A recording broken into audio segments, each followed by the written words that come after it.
नमस्कार। कोई भी बच्चा जब जन्म लेता है वो पूर्णतया अंधकार में रहता है।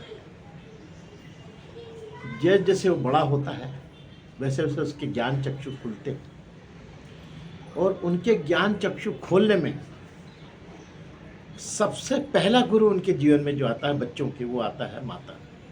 इसलिए माता का स्थान गुरुओं में प्रथम दिया गया। इसके बाद आते हैं पिता, वो दूसरे उसके बाद गुरु माने जाते हैं। इसके बाद पूरा परिवार जो उसको कुछ ना कुछ छोटी छोटी चीज़ें सिखाता है। लेकिन जैसे जैसे बच्चा बड़ा होता है उसकी ज्ञान पिपासा बढ़ती जाती है और वो अंधकार से प्रकाश की ओर जाने का प्रयास लगातार करता है। और यहीं से एक सद्गुरु का आविर्भाव होता है जो कि उसको प्रायोगिक ज्ञान, जो उसको अपने घर की चार दीवारी के बाहर का ज्ञान या उसके अंदर की चार दीवारी यानी हृदय के अंदर का जो अंधकार है उसको हटाने का, प्रकाश लाने का जो ज्ञान है वो देता है। तो आज हम गुरु पूर्णिमा के अवसर पर हम उन गुरुओं को याद करेंगे जिन्होंने हमारे जीवन में प्रकाश दिया है। और यहाँ पर यह भी उल्लेख करना जरूरी है कि इसी ज्ञान पिपासा की क्षुधा में हम कई बार वर्तमान में ऐसे गुरुओं के चक्कर में भी फंस जाते हैं जिनसे हमें ज्ञान तो जो मिला नहीं मिला वो ठीक है, लेकिन उनके जो है दुष्कर्म कई निर्मल लोगों को झेलना पड़ता है। मैं किसी गुरुओं का नाम नहीं लूँगा, आप सब जानते हैं ऐसे बहुत से गुरु आ चुके हैं जिनके ऊपर कोर्ट केस चला, जो जेल में बंद हैं, कुछ जेल अभी जिनका कोर्ट ट्रायल चल रहा है। तो अब गुरु पूर्णिमा का इस अवसर है, इस अवसर पे हम आपको कोशिश करेंगे कि आपको वो ज्ञान दे सकें कि आप गुरुओं का चयन कैसे करें। तो इसमें मैं आपको बता दूं कि गुरु का जो चयन करने में जो सबसे प्रमुख बात है कि आप किसी भी जिस गुरु को भी आप चयन करना चाहते हैं उस गुरु के चमत्कार पे मत जाओ। अगर आप चमत्कार को देखोगे तो आप कभी भी मतलब अच्छे गुरु तक नहीं पहुंच पाओगे। गुरुओं के चमत्कार एक छोटा सा माध्यम है उनका आपको आकर्षित करने का। जैसे तो अच्छे जो विद्वान जो गुरु हैं वो तो कभी चमत्कार दिखलाते ही नहीं है, लेकिन फिर भी अगर कोई विद्वान अगर कोई चमत्कार आपको प्रेरित कर रहा है तो वो भी समझ लीजिए कि वो आपको सिर्फ अपने और आकर्षित करके आपको सच्चा ज्ञान देना चाहता है।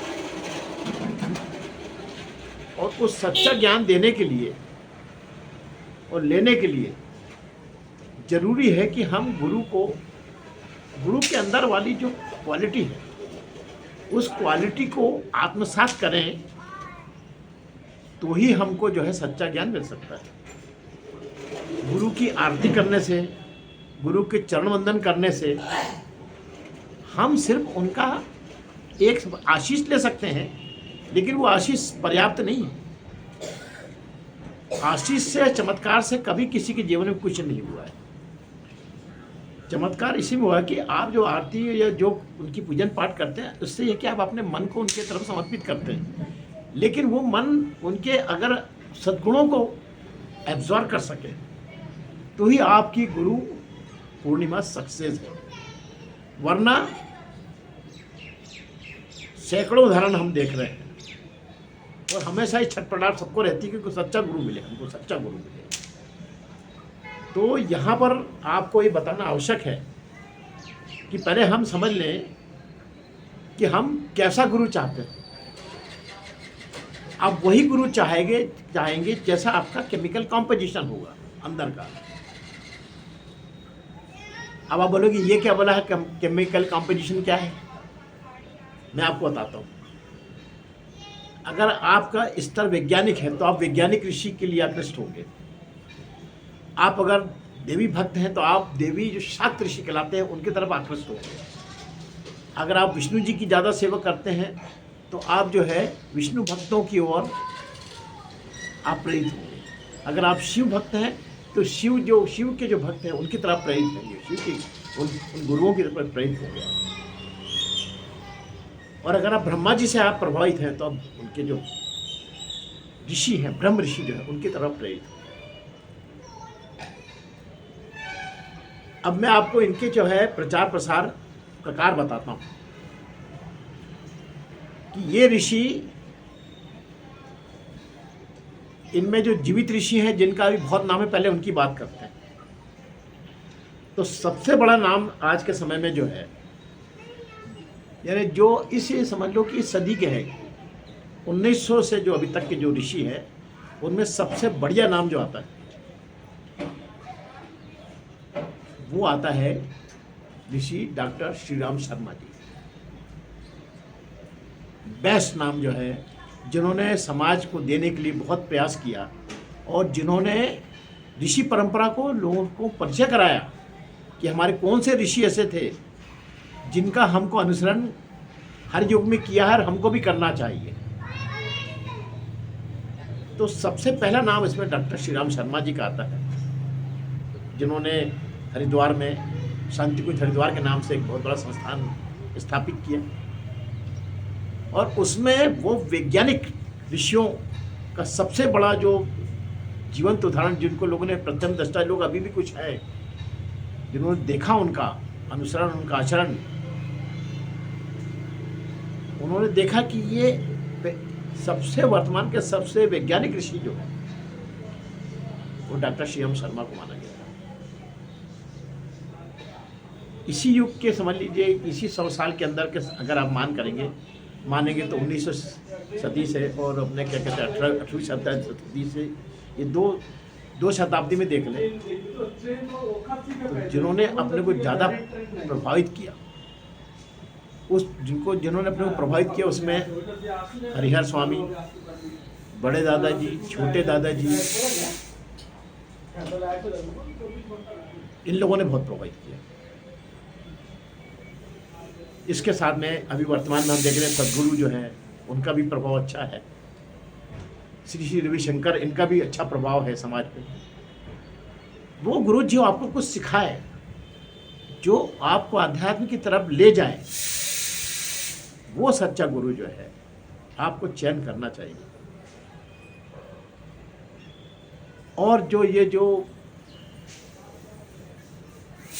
ऋषि जिन्होंने समाज को सही दिशा नहीं दी, उनको बिल्कुल उनसे तो तत्काल उनसे अपना, जैसे कहते हैं ना कि इस्तीफा होता है, ऐसे गुरु को इस्तीफा देना चाहिए आप,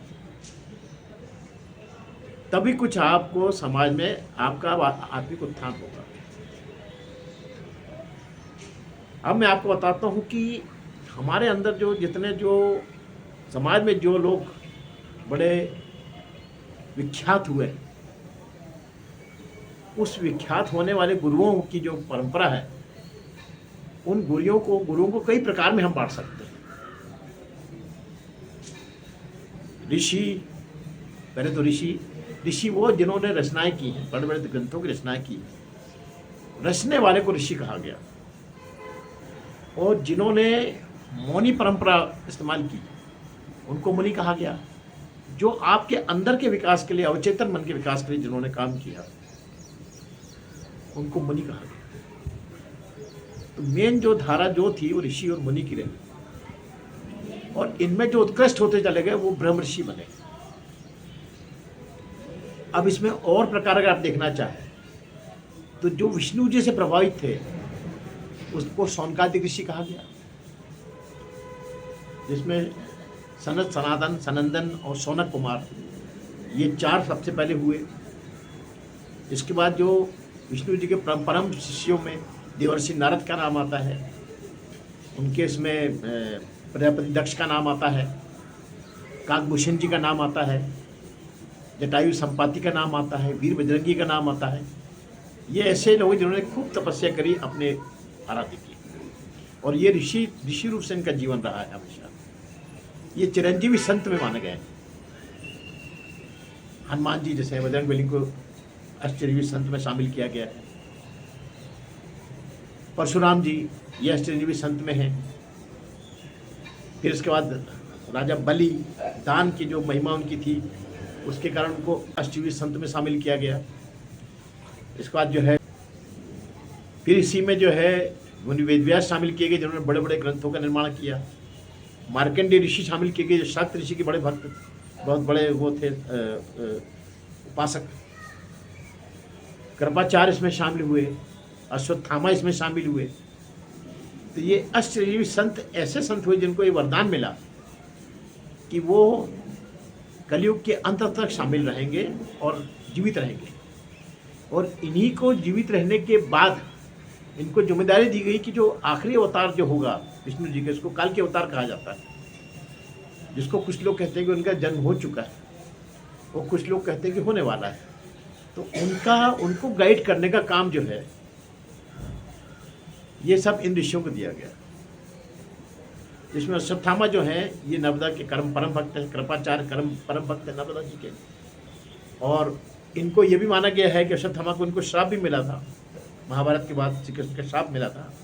इसलिए उनको ये भी माना जाता है कि वो अपने वो कर रहे हैं, क्या कहते हैं, तपस्या करके अपना प्रायश्चित कर रहे हैं। लेकिन उनके पास भी एक बहुत बड़ी जिम्मेदारी दी गई है कि काल्की अवतार में काल्की जो युद्ध करेंगे, जो समाज के भले के लिए जो बुरी चीज़ों को हटाएंगे, तो इसके युग में जो युद्ध होगा वो युद्ध उससे धनुष बाण से नहीं होगा। तो उसमें नारायण अस्त्र की जानकारी सिर्फ जो थी अश्वत्थामा को उनके गुरु, उनके पिता द्रोणाचार्य ने सिर्फ अश्वत्थामा को दी थी। तो नारायण अस्त्र की जानकारी उनको काल्की अवतार को देना है। नारायण अस्त्र मतलब आज का जो है ये समझ लो कि एटॉमिक युद्ध से भी बढ़कर जो है कीटाणु युद्ध, बैक्टीरियल युद्ध, बैक्टीरियल वार और अपना क्या इस टाइप के जो वार होंगे उसकी जो पूरी ज्ञान है वो अश्वत्थामा को काल्की अवतार को देना है। ये उनकी जिम्मेदारी है। और इसी प्रकार सारे संत जो हैं इनको भी उनको जो जानकारी है वो उनको अपडेट करना है, काल्की को तैयार करना है उनको बचपन से। तो इस प्रकार से आप देखेंगे कि अब अगर आप बोलें कि भाई ये सब आए कहाँ से, तो इसकी भी एक थोड़ी सी जानकारी आपको दे देता हूँ। ऐसा माना जाता है कि ब्रह्मा जी को जब ये आदेश मिला कि भाई आप सृष्टि का निर्माण करिए, तो उन्होंने अपनी जो मन की जो इच्छा शक्ति थी, इच्छा शक्ति मतलब अंदर, यानी आप हाँ यहाँ पे एक बात और बता दूं आपको कि सारे गुरु अपन बाहर ढूंढ रहे हैं, लेकिन अपने अंदर एक गुरु है जिसको साइंस की भाषा में पैरासिम्पैथेटिक सिस्टम कहते हैं। वो अवचेतन मन जो आपको बुरे काम से रोकता है, नहीं ये मत करो, ये खराब है। और उसके साथ में एक दूसरा मन भी रहता है जो राक्षसी प्रवृत्ति का तामसी प्रवृत्ति हो रहा है, बोलता है अरे यार कर लो, क्या रखा है, कौन देख रहा है। और वो पहला वाला मन कहता है नहीं कोई नहीं देखे, लेकिन भगवान देख रहा है।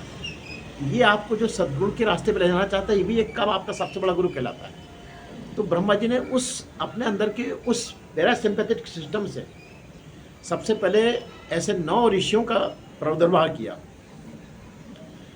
जिनसे पूरे ऋषि परंपरा का प्रादुर्भाव हुआ, जिसमें जो सबसे प्राचीन ऋषि माने जाते हैं जो कि जो किसी से गर्भ से पैदा नहीं हुए, जो उनकी इच्छा शक्ति से पैदा हुए, ऐसे 9 ऋषि माने गए। उसमें माना गया है कि मारीच, मन से मारीच, मुख से अंगिरस, कान से पुलस्त। पुलस्त ऋषि हुए जिनके वंश में रावण हुए, कुबेर हुए, विभीषण हुए। और पुरु विशिष्ट, मन से फिर पुरु विशिष्ट, और त्वचा से भृगु, नाभि से पुलह, क्रतु, करदम। और इस प्रकार से ये जो 9 ऋषि आप देख रहे हैं, मैंने आपको नाम लिए, ये सब ऋषि जब का प्रादुर्भाव हुआ तो उसमें जब सनत कुमार जो हुए थे, सनत कुमार गोद से जो है नारद मुनि हुए, अंगूठे से प्रजापति दक्ष हुए। जब नारद मुनि और इन लोगों को कहा गया कि आपको संतान उत्पत्ति करने के लिए तैयार होना है, तो इन लोगों ने सबने मना कर दिया कि भाई हम तो ये काम नहीं करेंगे। और ये जो ऋषि जो मन से उत्पन्न हुए थे, इन्होंने कहा कि ब्रह्मा जी जैसा आपका आदेश हम तैयार, लेकिन हमें कुछ आता नहीं, हमें कुछ मालूम नहीं। तब ब्रह्मा जी ने फिर से तपस्या करी कि आगे का क्रम कैसे करूं, मुझे कुछ समझाइए। तब भगवान का अर्धनारीश्वर रूप, इसको कहते हैं महाकाली यंत्र, उसका दर्शन उनको हुआ। इसी प्रकार विष्णु जी का अष्टलक्ष्मी के साथ में अष्टलक्ष्मी यंत्र के दर्शन उनको हुए, और स्वयं ब्रह्मा जी के साथ उनको उनके अवचेतन मन में सरस्वती, सावित्री और गायत्री का प्रादुर्भाव हुआ। और उन लोगों ने मिलकर उनको प्रेरणा दी कि आप अब सृष्टि का निर्माण इस प्रकार से 2 स्टैंड में करें, प्लस और माइनस स्टैंड। तब ब्रह्मा जी ने अपने जो अवचेतन मन की शक्ति से, पैरासिम्पैथिक सिस्टम से, सबसे पहला मानव और सबसे पहली नारी, उसका निर्माण हुआ। उसका नाम रखा गया मनु और शतलेशा, और उसी से संतान की उत्पत्ति शुरू हुई। और उसी समय कामदेव की उत्पत्ति हुई, कामदेव रति की उत्पत्ति की गई, काम क्रोध लोभ मद मोह की उत्पत्ति की गई, 5 कर्मेंद्रियां 5 ज्ञानेंद्रिय की उत्पत्ति की गई। ये सब उत्पत्ति होने के बाद सृष्टि का निर्माण शुरू हुआ। और जो पहली संतानें जो हुई वो प्रिवर्त और उत्तानपाद थी, और पुत्रियों के रूप में आकृति, देवहूति और प्रसूति, ये 3 कन्याएं हुई, जिसमें प्रसूति जो थी वो दक्ष को ब्याही गई, और 2 कन्याएं इनके बाकी दोनों पुत्रों को ब्याही गई। और फिर इनकी जो पुत्रियां उत्पन्न हुई, जिसमें 95 पुत्री जो है दक्ष से उत्पन्न हुई, और जो दूसरे प्रजापति उनसे जो उत्पन्न हुई, इनके जब आपस में विवाह हुए, उनकी जो संतानें हैं ये पूरे ऋषि कुल की पूरा जो है बसावट इसमें हुई। ऋषियों में भी जो है, ऋषि भी में भी कई कैटेगरी बन जाती हैं। देवर्षि, नारद जो है देवर्षि कहलाते हैं। ब्रह्म ऋषि मतलब जिनका ज्ञान डॉक्टरेट लेवल पे चला गया, उनको ब्रह्म ऋषि कहते हैं। जैसे विश्वामित्र को ब्रह्म ऋषि कहा जाता है, गुरु वशिष्ठ को भी ब्रह्म ऋषि की उपाधि प्राप्त है। ये वो हैं जिन्होंने वैज्ञानिक ढंग से धर्म को समझा और धर्म को लोगों को बताया, अडॉप्ट करवाया। इसलिए वर्तमान में पंडित राम शर्मा जी को ऋषि कहा जाता है। इन्होंने क्या किया, ऋषि परंपरा को आगे जागृत करते हुए इन्होंने जो शांतिकुंज हरिद्वार में जो संस्थान डाला है, उसमें उन्होंने जो प्रथम जो ऋषि हुए और उन्होंने जो समाज को दिया है, उसके ऊपर से उनके साथ जो है ऐसे मतलब सेक्शन बना दिए हैं वहाँ पर, जिसमें उस सेक्शन में उन्हीं के बारे में जानकारी मिलेगी। उदाहरण के लिए अगर वेदव्यास के सेक्शन में आप जाएंगे तो वेदव्यास मुनि जो है रचना का काम करते थे, तो कैसे रचा जाता है ग्रंथ, वहाँ पे आपको इसका ज्ञान मिलेगा। अगर याज्ञवल्क्य मुनि के सेक्शन में आप जाएंगे तो यज्ञ के विधि विधान आपको उसमें मिलेंगे। और इसी प्रकार विश्वामित्र के सेक्शन जो है सबसे बड़ा सेक्शन वही है, जिसमें आपको पता लगेगा कि गायत्री, सावित्री और सरस्वती इनके स्वरूप क्या हैं, इनके वैज्ञानिक स्वरूप क्या है। और ये बहुत बड़ा विज्ञान है। गायत्री विज्ञान जो है महाविज्ञान है। इसका पूरे ग्रंथ वहाँ पे बने हुए हैं, उसकी पूरी वेबसाइट बनी हुई है। आप जाइए तो सही, आपको किसी गुरु की ज़रूरत ही नहीं पड़ेगी। सारे गुरु आपके ग्रंथों में हैं, और आपके ग्रंथ नहीं पढ़ सकते तो आप तो यूट्यूब में हैं, आप देखो सही। गायत्री महाविज्ञान करके इसके जो है कम से कम 40 भाग हैं। आप सुनिए तो सही, आपको पूरा वैज्ञानिक ज्ञान मिल जाएगा धर्म का, कि धर्म कहाँ पे है और हम कहाँ ये ऐसे कलयुगी संतों के चक्कर में पड़े हैं जो अपनी बुला के आरती करवा रहे हैं, अपनी पूजा करवा रहे हैं। नहीं, ये कोई हल नहीं। बल्कि जो ऋषि अपना प्रेरणा छोड़ गए, मैं तो कहता हूँ गुरु पूर्णिमा पे उन्हीं का अनुसरण, उन्हीं को गुरु मानना ही से, और उन्हीं से आपको बहुत ज्ञान मिलेगा। जैसे वर्तमान में आप देख रहे हैं कि खंडवा में है धुनी वाले दादा की संस्थान बना हुआ है, बड़े दादाजी, छोटे दादाजी, गौरीशंकर महाराज। तो ये आपके मध्य प्रदेश की जो चीज़ें हैं, योगिनी माँ नर्मदा, इसको मजाक मत समझिए आप, मैकालू पर्वत से निकली हैं ये, सतपुड़ा के मैकालू पर्वत से निकली हैं, अमरकंटक से। इनकी उपासना अपने आप में मतलब आपको सारे चीज़ें, मोक्ष सब कुछ देने को तत्पर है। माँ तापी की उपासना, देवर्षि नारद ने हमारे मुल्ताई में, बैतूल से पास में मुल्ताई तहसील में नारद टेकरी है, जहाँ पर उन्होंने माँ तापी की तपस्या करी। तो माँ तापी, सूर्यपुत्री तापी, जिनके भाई शनि, जिनकी बहन यमुना, जिनके एक और भाई यमराज, जिनकी एक भाई अश्विनी कुमार, जिनकी एक बहन भद्रा, ऐसे परिवार से तेजस्वी परिवार, जिनकी माँ संध्या छाया और पिता सूर्य, इस कुल की जो है, जो आपको सब कुछ प्रकाश डालकर आपको मतलब सब कुछ देने को तत्पर हैं। आप इनकी तपस्या करिए। मार्जना की तपस्या मैं बता रहा हूँ आपको कि हमारे ब्रह्म ऋषि जो हैं पंडित राम शर्मा आचार्य माता जी ने की है। आप आमला के लोगों से पूछ लो, यहाँ आमला जो जगह है हमारे यहाँ बैतूल जिले में, तो वहाँ पे जब वो उसका प्रचार प्रसार के लिए आए पंडित राम शर्मा आचार्य माता जी उनकी विशेष, तो जब वो जा रहे थे आमला से निकले तो उनको एक विशाल वृक्ष दिखा मोरन ढाना के पास। उन्होंने गाड़ी रुकवाई, रुको रुको रुको रुको, ये वो देवस्थान है, यहीं से मार्जना का उद्गम हुआ, उन्होंने बताया। और वहाँ बैठ के उन्होंने 2 घंटे जाप किया, दोनों ने उस झाड़ के नीचे आसन लगा के बैठ कर। पूछ लीजिए, जो अभी अभी की बात है, तो 25-50 साल के अंदर की बात है। तो ऐसे ऋषियों की तपस्या और इनका अनुसरण, यही हमको सच्चा गुरु दे सकता है। तो इस प्रकार से अगर आपको प्रेरणा लेना है तो आप जो है वैज्ञानिक ऋषियों के बारे में यूट्यूब पे देख लीजिए ना आपको, और अब तो चैट जीपीटी मिल जाएगा आपको, आप देखिए तो सही जाकर यूट्यूब पे देखिए ना, आप तो बैठिए। आर्यभट्ट जो आपका उपग्रह का जो बात है वो कब से हमारे पास आर्यभट्ट दे चुके हैं। कणाद ऋषि एटॉमिक थ्योरी के ऊपर, मॉलिक्यूल थ्योरी, एटॉमिक थ्योरी के ऊपर कणाद ने वो काम किया है। हाँ। इसके बाद आप देखेंगे, अगर आगे बढ़ेंगे तो चरक संहिता, अरे वाह, शल्य चिकित्सा पे इतना बढ़िया काम किया उन्होंने। ऐसे सैकड़ों वैज्ञानिक हैं जो अपने ज्यामिति पर, अपने गणित पर, अपने सारे बड़े बड़े इसमें काम कर चुके हैं। और नेचुरोपैथी में भट्ट का नाम कितना आता है, भट्ट। योगा में ऋषि पतंजलि का नाम है।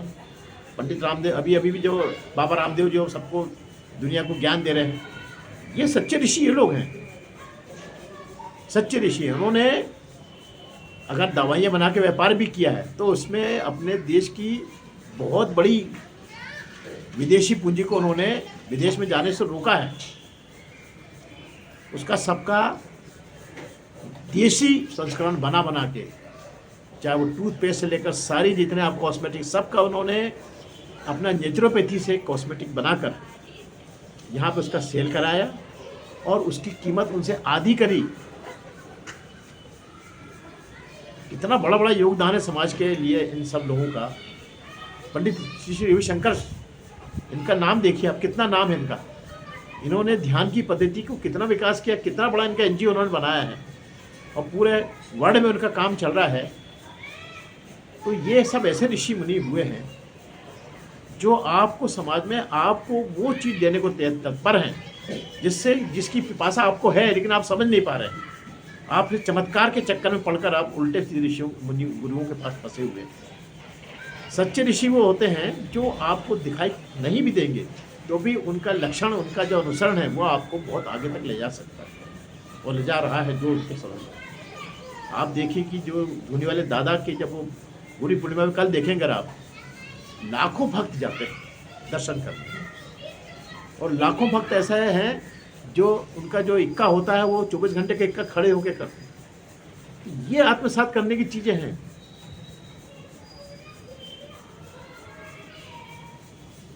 आप शांति कुंज हरिद्वार जाके देखिए तो सही वहाँ पर। उनके आचरण का इम्पैक्ट ये देख लीजिए कि शांति कुंज हरिद्वार के कैंपस में जो चीज़ आपको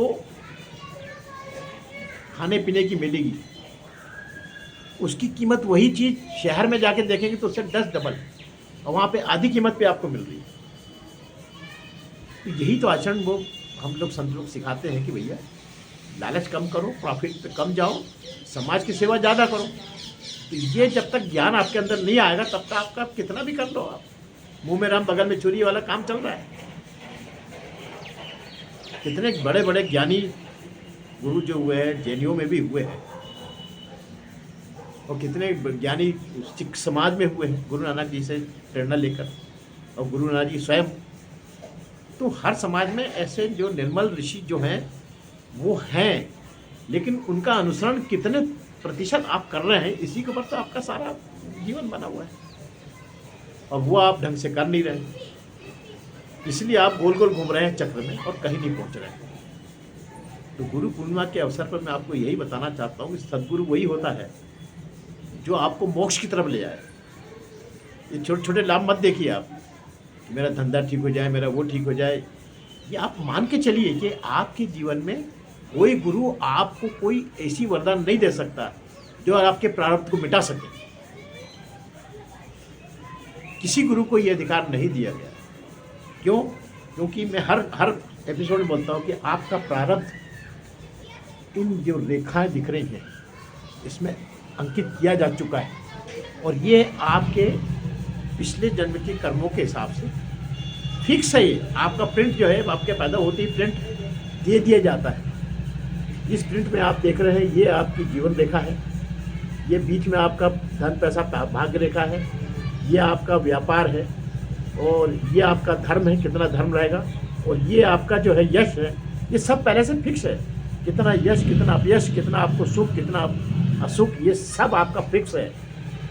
इसमें आपका 10% परिवर्तन होता है, लेकिन गुरु आपको अगले जन्म के लिए स्टोर कराता है। गुरु आपको अगले जीवन के लिए धर्म संचित कराता है, आपका प्रारब्ध सुधारता है। वही सच्चा गुरु होता है जो आपका प्रारब्ध सुधारे और अगले जन्म में आपको इससे बेहतर स्थिति मिले। यही सद्गुरु का काम है, और वही सच्चा गुरु है। यही गुरु पूर्णिमा का संदेश है कि आप समझिए इस बात को और अच्छे बुरे का पहचान करना सीखिए आप, और अपने बच्चों को भी सिखाइए। मैं सारे एपिसोड इसलिए आपसे बोलता हूँ कि मेरे एपिसोड आप देखिए, और इसको जो है आप सब्सक्राइब जरूर करिए, बेल आइकॉन दे जरूर दीजिए, इसको शेयर कीजिए, आपके व्हाट्सएप ग्रुप में इस लिंक को शेयर करिए, जिससे कि ज़्यादा से ज़्यादा लोग इसको देखकर अपने ये ज्ञान चक्षु खोल सकें कि वो किस अंधभक्ति में लगे हैं, उससे निकले तो सही भाई, और समझें कि आपको गुरु का आचरण जो है वो समझना है। गुरु की आपको आशीर्वाद लेने के चक्कर में नहीं पड़ना है कि आशीर्वाद दे देंगे हम सब ठीक हो जाएगा। ऐसा चमत्कार किसी गुरु के पास नहीं है। वो आपको मार्ग दिशा दे सकता है, दिशा ज्ञान दे सकता है, कितनी दिशा में चलो, ये चीज़ें न करो, ये करो। और वही गुरु जो है आपको सदमार्ग दिखा सकता है। इसलिए जरूरी नहीं कि वो जीवित रहे।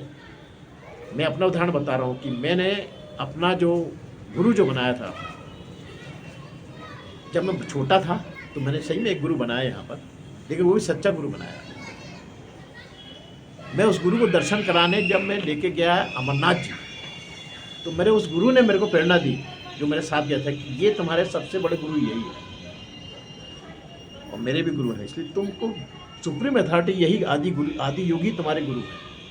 और वहाँ से मैंने उनको अपना गुरु माना, और उनको मैंने अपना यहाँ का वर्तमान का गुरु माना। इन दो गुरु को मैंने अपने जीवन की बागडोर देखी, और उसका परिणाम यह है कि आप देख रहे हैं कि मेरे को अपने आप प्रेरणा मिलती है कुछ अच्छे काम करने की, कोई अच्छा करने की प्रेरणा मिलती है।